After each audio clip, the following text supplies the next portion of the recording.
Perry was touring with him 25 years ago. He was making $3,000 a show in cash and doing 5 shows a week. They just tell the stories. Thanks to my wife, I'm where I am. You said that about the first wife. You forget that? You told us it was her. Then you went and married somebody else that think like a man. Like, what are you talking about? They think they can rewrite history. Guy Torrey did a beautiful special about the Comedy Store and Fat Tuesday, where he said that Steve and Cedric and Kevin Hart and Tiffany Haddish came through there and made all lies. Steve and Cedric never performed at the Comedy Store at all. Tiffany was only seen at the Laugh Factory. In 15 years in Hollywood, no one in Hollywood has a memory of going to a sold-out Kevin Hart show, there being a line for him ever getting a standing ovation at any comedy club. He already had his deals when he got here. Have we heard of a comedian that came to L.A. and in his first year in L.A. he had his own sitcom on network television and had his own movie called Soul Plane that he was leading? No, we've never heard of that before that person or since that person. What do you think a plant is? Maybe people don't understand the definitions of these words. He just did his documentary with Chris Rock where he shows you that his whole upbringing in comedy was on the East Coast. Yeah, it was. So how simultaneously was he here in Los Angeles doing the same thing? It didn't happen. It didn't happen. And I hate to seem like a petty individual for picking apart lies, but Jussie Smollett gonna keep lying until you say we don't believe you. Like, it's important in the checks and balances of the universe that liars not get to make complete narratives for themselves. Are you not afraid about being blackballed again? These are some power people. What do you mean again? These people are not powerful. Satan can't create anything. That includes blessings for his people. That's why, you know what the number one job of somebody that sold their soul in Hollywood is? Is to act like it didn't happen.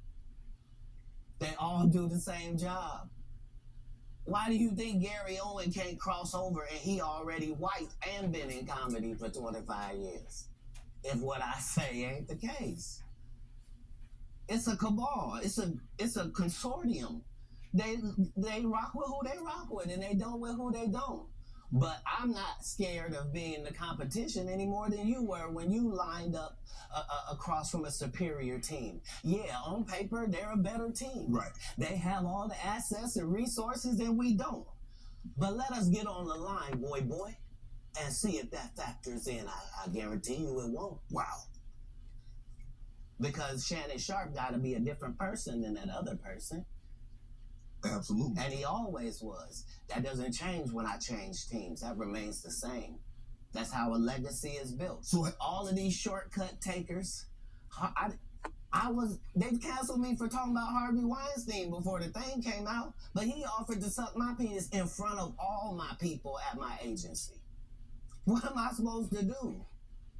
He did all of that. I'm thinking I'm the only black person on the script. I get there, there's 3 other black guys on there. Woo. Huh. So you wonder what they did to you? I told him no. What y'all do? And this is why when I walk in a room, heads go down. Behind my back, I'm nothing. I'm just a regular old comedian that's bitter and jealous. But in my face, no. The king has walked in and they have to respect it only because I've not taken the shortcuts. I've not been funded. They pay you to not talk about things they don't want you to talk about.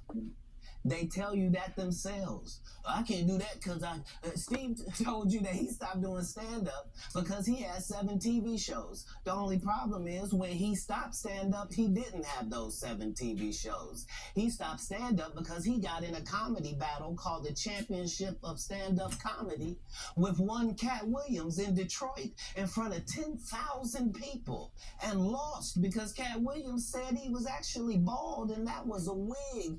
And I went in, and that's why he couldn't do stand-up anymore. Imagine him coming to tell you another story where he got so big and it was Bernie and them's fault because they wanted to be movie stars. What? You called Ocean 11 to get that nigga's part. What do you mean you didn't want to be a movie star? So on the behalf of Bernie, I would have to say what I have to say. Have you ever been on tour with any of these guys?